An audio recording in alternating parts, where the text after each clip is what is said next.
la recensement, tout recenser. Il y a une mission, nous avons dénoncer la criminalité, nous avons dénoncer l'anti-valeur. Merci vraiment, bonjour et bonsoir. Ça dépend de RO Rolanda Ngai, président Miyake. Balali Bosso, Bato, Balanda Ngai, na Liberté du Congo, télévision. Baïbingai, Baïbingai Binté. Comme on a Ngai, président Miyake, président du Parlement, IDPS, Bokassa du marché croisement commerce, de 6h à 8h. De l'autre, sur la Maï Matali, Makambu Yamboka Nabiso, surtout sur la politique Yamboka. Parce que qu'on expliquer Baïmboka au bazar gauche-droite, parce que Bandeko Nangaï au bazar passé par là vraiment, au moment vraiment il était toujours pour sauver l'intérêt général, division haine tribale mal placée et à la musique. Tout sur la Maï Matali politique, premier point, tout banda na point, il y a session extraordinaire, rentrée parlementaire.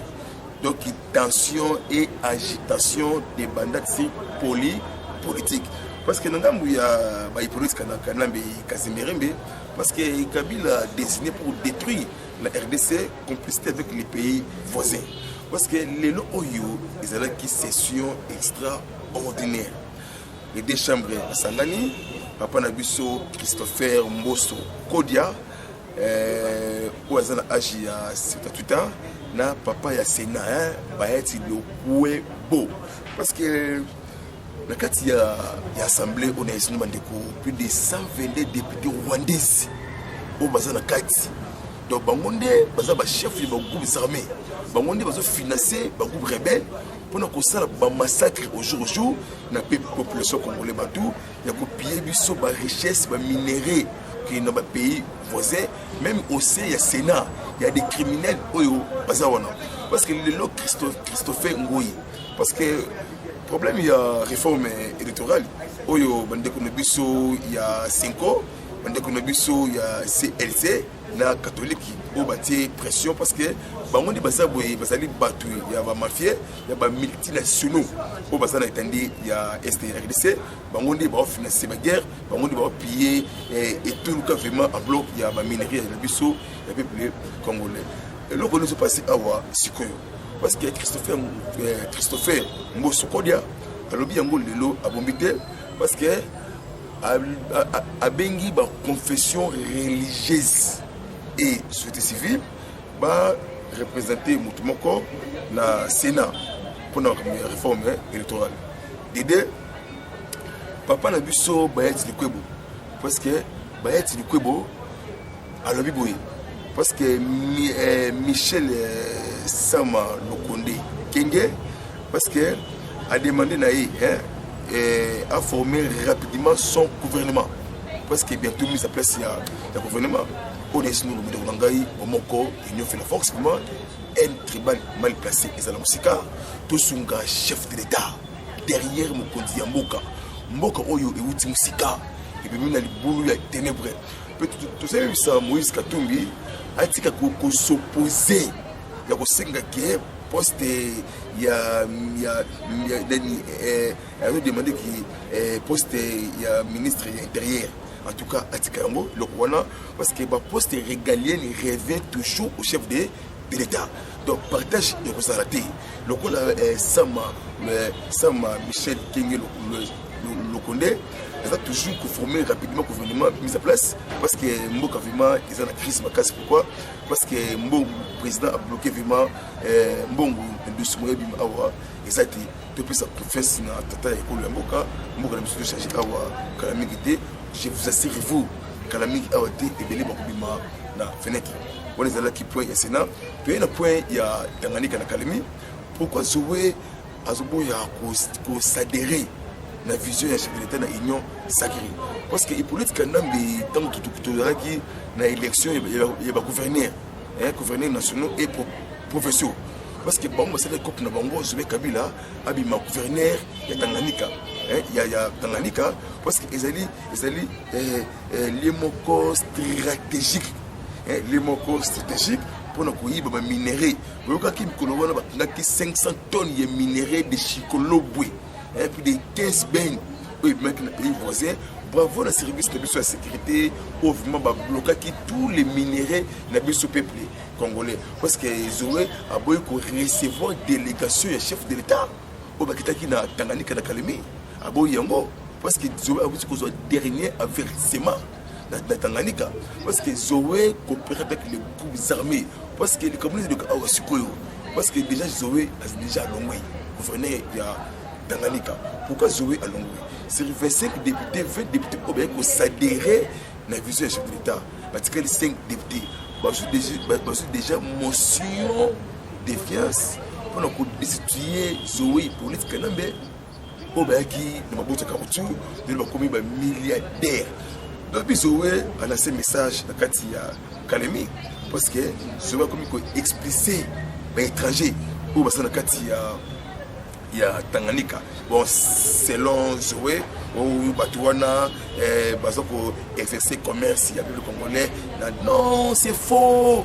Parce que Zoé a bombi, il y a des rebelles. Parce que Tanganyika, ils allaient porte, il y a des groupes armés, les rebelles FNL burundais, les rebelles FDL rwandais, les rebelles ADF Nalu ougandais.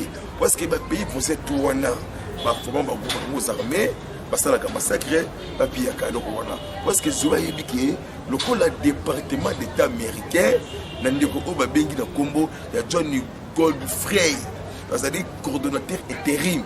Il y a des terroristes, département aussi terroristes aux États-Unis. Autant aux États-Unis, ils ont déclaré parce que ADF Nalu, parce que c'est une organisation, il y a État islamique. Hein? Parce que source nango Iran, source nango Mozambique, source nango Syrie, la bengi bango Daesh mozambicain, Daesh syrien et Daesh irakien. Et Daesh, République démocratique du Congo, RDC. Ce que Zoé a expliqué aux étrangers, mes sources. Pourquoi? Parce que pour votre information, en tout cas, vous s'abonnez vraiment massivement. Parce que Mungongo, il y a son président Mia qui est toujours au service des partis. Il dépasse, il y a une mission, nous avons dénoncé la criminalité, nous avons dénoncé l'anti-valeur. Deuxième mission, la conservation du pouvoir, tout le monde qui passe, tout le monde qui prend la valeur, parce que l'État de droit juste lève une nation. Toujours comme il y a Zoé Kabila, Bayimboka, Obegamingi, Despoir, la Liga Bino Makasi, Bayimboka, partout étendu, il y a Congo, Obimba. Zoé a eu pourquoi?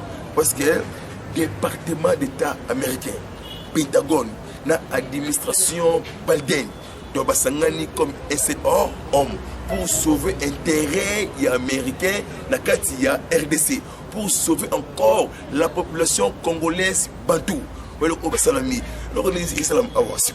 Parce que Zoé a eu pourquoi? Parce que qu'on a frappé la neutralisation de tous les poches noirs négatifs. Zoé a dit qu'il a arrêté pourquoi? Parce que y a une liste noire. États-Unis a le bureau. Moutoutou a soutenu terroriste, terroriste. Tant qu'on va identifier, tant qu'on va déclarer un groupe État islamique.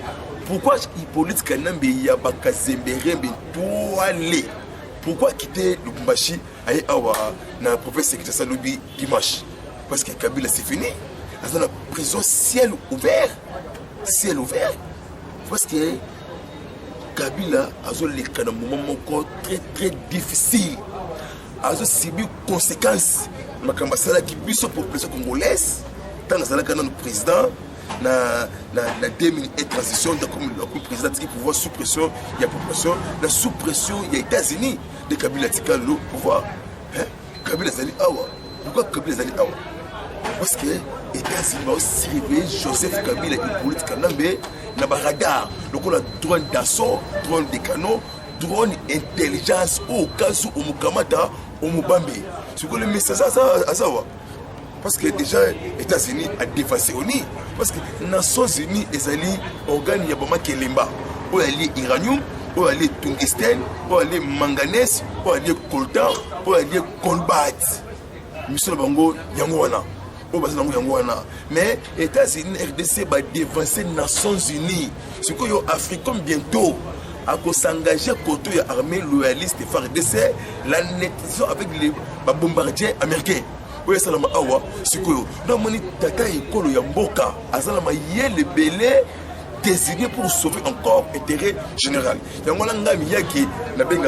président Félix, chef de l'État, double brassard, il y a une étoile brillante du matin, différence du monde, aigle de l'Afrique, Papa Siona Kolo Lopang, l'homme du verbe facile, Raymond qui a vendu Piné. On a il appelle ça président Félix, 6 étoiles, différence du monde. Baïmboka, au bout par la vima, tout simbana, la main dans la main. Tout le monde a tendance à moutou intel. Tout le monde a tendance à district, à province, à parti politique. Parce que les souffrir, ils ont les Congolais. Mais chez les parents, ils ont péché. Cette fois-ci, vraiment, tout sangana comme un seul homme. Parce que le peuple est souverain dans tout. Parce que la voix du peuple, c'est la voix de Dieu. Et mon frère, honnêtement, je vous assure, vous, il pourrait être bientôt aux arrêts boloko. Et makala, les Cambou, il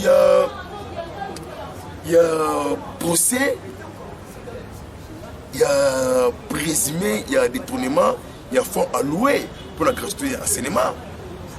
Même le lobby IGF a détecté une école fictive catholique.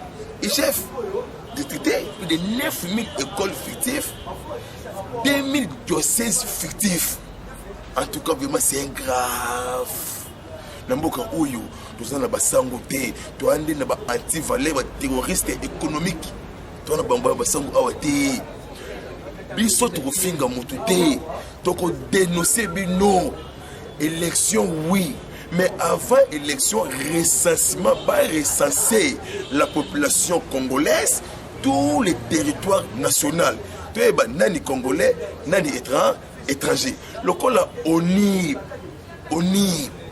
directeur général ya ONI Charles Ilunga lokola akuta déjà na makambi ya assemblée nationale ndeni bakosala toyeba qui parce que les messieurs soit déjà oya mesena kubina on a benga kaye politicien cadavre sans corbillard on a pensé combo il y a le baki abotam na 1956 Nandil mais à l'époque 4 jours indépendance 1960 Ndili ezala raté parce que ezala ka Zamba tala toko ketina flash non tout tuni batu est-ce que papa naye maman naye boye bien ONON confesse toujours na mona ya mboka otoyebi papa na maman naye pesa kola na limité mona ya ngirungo to fachibe béton toujours maye batali ya biso politique ya mboka na biso topesa ki bango IDPS bundaka te pona pain et bundaka te pona kwanga to bundaki pona ko sauver intérêt général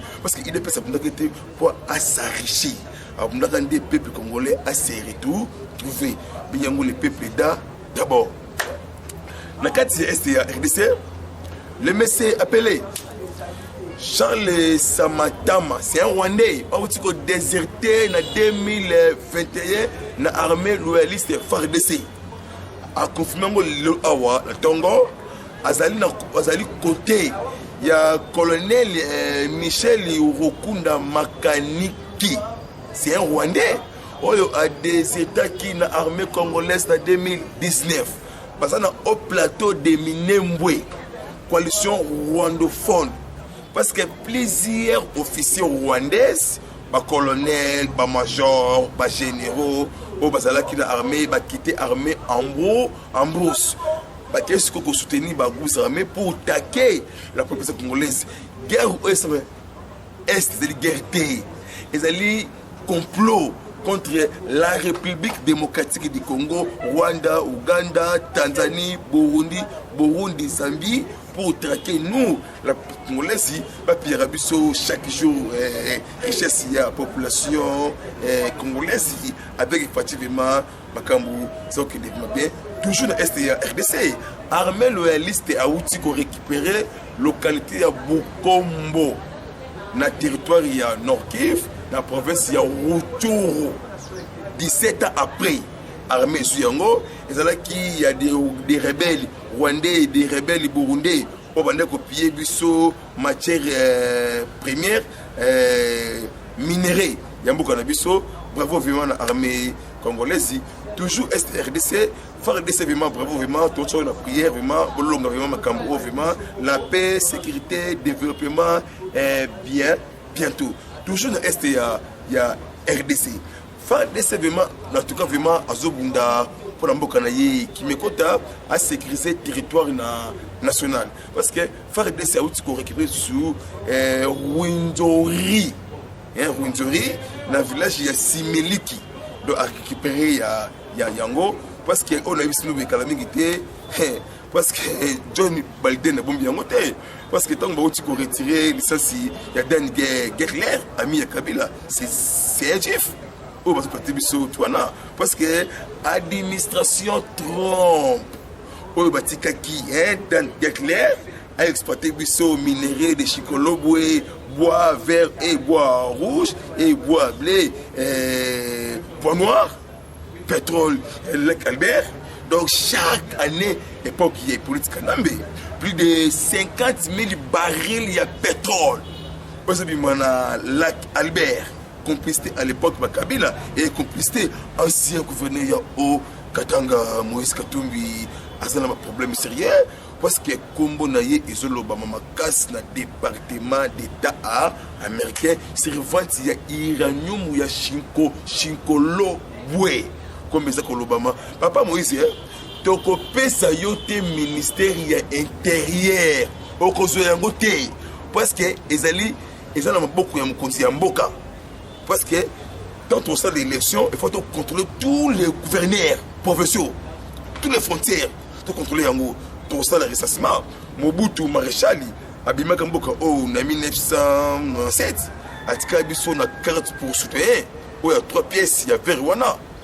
20 ans après l'autre, tu as une carte d'identité. Carte électrique, c'est-à-dire carte il y a ma ponani. Tant que poni Moutou, au bois qui est au Kokati, ici, Ngala. Ressassement, malembe toko kwendela zaiko fachi nzambe apesaki fachi. Est-ce que vous savez que dimanche c'est là qui carnaval, il y a toutes les églises spirituelles dans le Congo central pour célébrer 100 ans de prophétie. Il y a Simon Kimbangu le 6 avril 1921 un siècle professeur Kimbangu le 5e président. Pour sa paix, sécurité, développement. Mon frère, vraiment, tout ce vraiment, chaque jour, face aux caméras, vraiment, il faut nous célébrer et tomber le 6 avril 2021. Donc, il faut béton, en tout cas, vraiment, Makila est champion. Toujours dans le cas de RDC, on est là qui est professionnel de Kimbangu. Parce que Kimbangu est là qui est premier envoyé de guerre. Deuxième envoyé de guerre qui a conquis l'histoire. C'est Fatih Béton, la lumière de sagesse, qui est mon colo. Alléluia, amen. Oh Seigneur! Toujours dans il y a RDC, mon maman Mambou Massobele, parce qu'il m'a dit, et bandi, armée loyaliste FARDC. A outil qu'on lance un message fort. Ba détenteur y a armé. Au basa na au plateau de Minembwe. Ba déposer Mandouki avant track. Et salama. Parce que Balden a outil qu'on frappé la Syrie. Ba terroriste pro-irakien. Au basa la Syrie. A frappé bango. Donc qu'est-ce que dans le système il y a bombardement. Donc on a calculé si na bango touana ba lukanzila ba kokima parce que président ougandais Yoweri Kaguta Museveni ndazawana vina ya ne oyo Mahoma parce que Pierre Nkurunziza président burundais ando diriger ba rebelle burundais na Uvira na biso Uvira bango soki ni kuna toyebi yango te. Les rebelles FNL burundais pour nous massacrer. Oh, tout abomi congolais, même vous allez congolais au Sibir. justice faire son travail.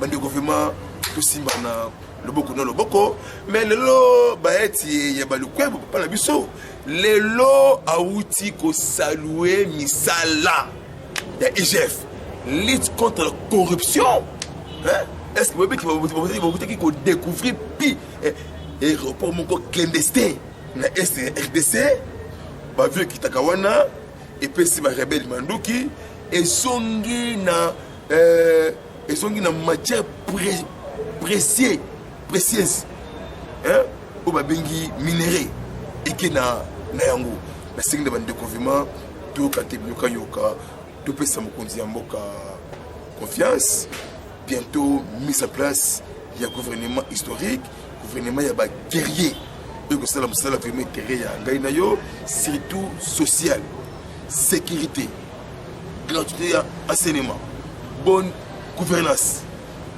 hein justice faire son travail on a gouvernement ya sama awa kalamingité matata ponyo a démissionné non événement bande konanga tout c'est maintenant démissionné mais ponyo mutabombi boka oyo Macron économique mutu ya cravate ya rouge makila ya peuple congolais na mutu ya matata ponye matata ponyo okobimate na bengi ba autorité ya mboka balandela matata ponyo bakanga e pourquoi parce que a déposé démissionné sur des PPRD FCC et Talibuso T azoluka akima akende na Guinée Conakry Alpha Condé ponyo okobimate parce que ça a un problème il y a décaissement na trésor public 250 millions bukanga lonzo oloni masango na manyema et Miss Université Mapon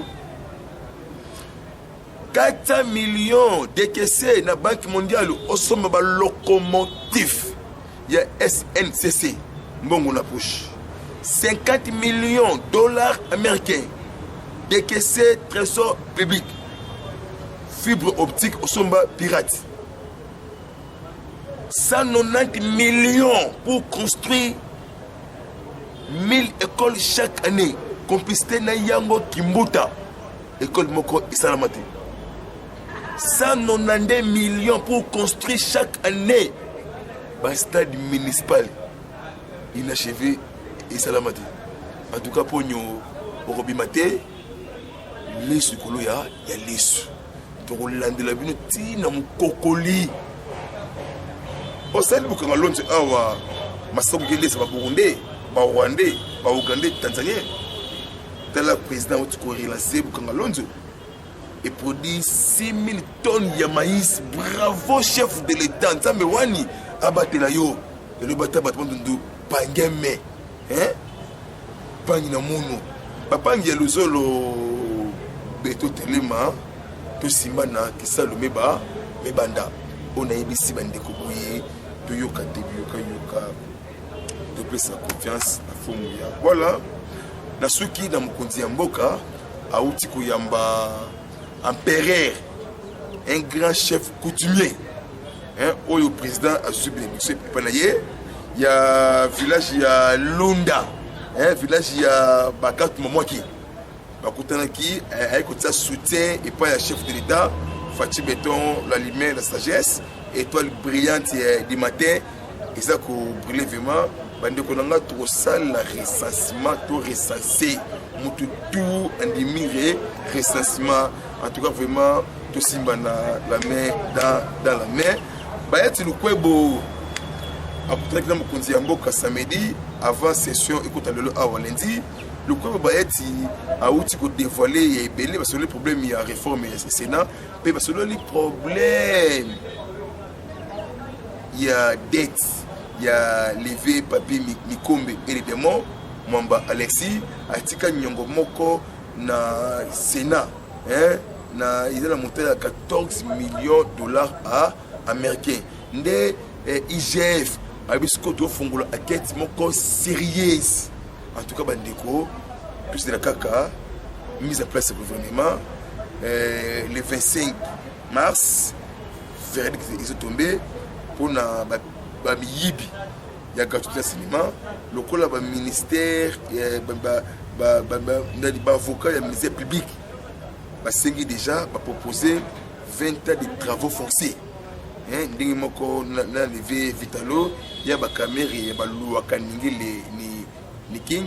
En tout cas vraiment bapangi na mono bana batatu libumba libaya bandeko na ngai o bazali na masimanimba feshi losako na Équateur na bosanité gemena na bosanité. En tout cas vraiment vous allez bien vraiment mbote mingi mutu oyo abongisa numéro na ngai azo numéro na ngai plus 243 97 360 50 14 sur WhatsApp.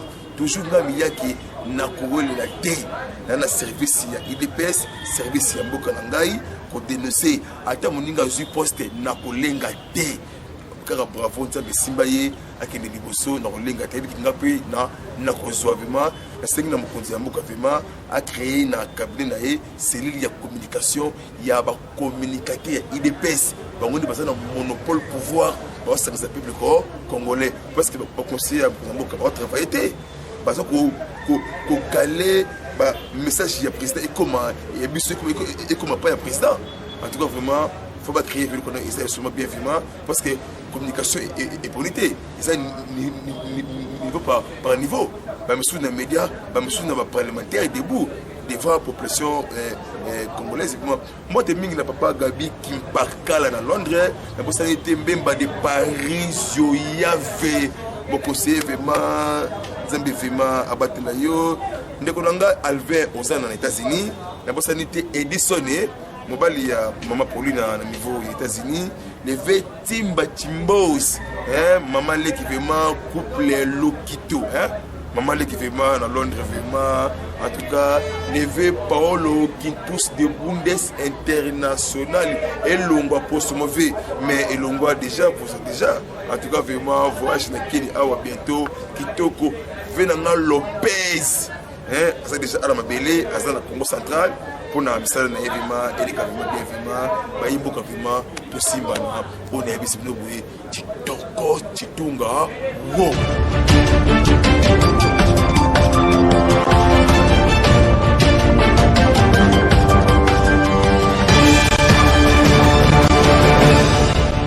bandeko nanga to sala recensement to il y a une mission pour dénoncer la criminalité, pour dénoncer l'anti-valeur.